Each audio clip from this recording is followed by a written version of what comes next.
விஜய் தொலைக்காட்சியில் ஒளிபரப்பான மௌனராகம் சீரியலில் சைல்டு ஆர்டிஸ்டாக நடித்தவங்க தான் பேபி கிருத்திகா அவர்கள். இப்போ அவங்க நல்லாவே வளர்ந்துட்டாங்க.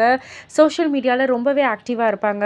நிறைய வீடியோஸ்லாம் போஸ்ட் பண்ணிக்கிட்டே தான் இருப்பாங்க. சமீபத்தில் இன்டர்வியூவில் கிருத்திகாவும் அவங்களுடைய அம்மாவும் நிறைய விஷயங்கள் பகிர்ந்துக்கிட்டாங்க. அப்போ கிருத்திகாவுடைய அம்மா ஒரு விஷயத்தை பகிர்ந்துக்கிட்டாங்க. அதாவது ஒரு சில ரசிகர்கள் என் பொண்ணுக்கிட்ட ரொம்ப மரியாதையாக கேட்டு செல்ஃபி எடுப்பாங்க. ஆனால் ஒரு சிலர் கார் உள்ளேயே உட்காந்துக்கிட்டு இங்கே வா அப்படின்னு கிருத்திகாவை கூப்பிட்டு செல்ஃபி எடுப்பாங்க. அதையெல்லாம் பார்க்கும்போது எனக்கு ரொம்பவே கோவமாக வரும். நான் அவகிட்ட போகாதன்னு சொல்லுவேன். ஒருத்தர் வீட்டு வாசலில் நாய் கட்டி போட்டிருக்கு. இவளை கூப்பிட்டு வீட்டு கிரில் கேட்டுக்கு வெளியே கையை விட்டு இவளை இழுத்து செல்ஃபி எடுப்பாங்க. அதெல்லாம் பார்க்கும்போது அவ்வளோ கஷ்டமாக இருக்கும். பெரிய நடிகரோ சின்ன நடிகரோ முதல்ல ஒருத்தவங்களுக்கு மரியாதை கொடுத்தா தானே நமக்கும் மரியாதை கிடைக்கும் அப்படின்ற மாதிரி அவங்களுடைய ஆதங்கத்தை அவங்க பதிவு பண்ணியிருக்காங்க.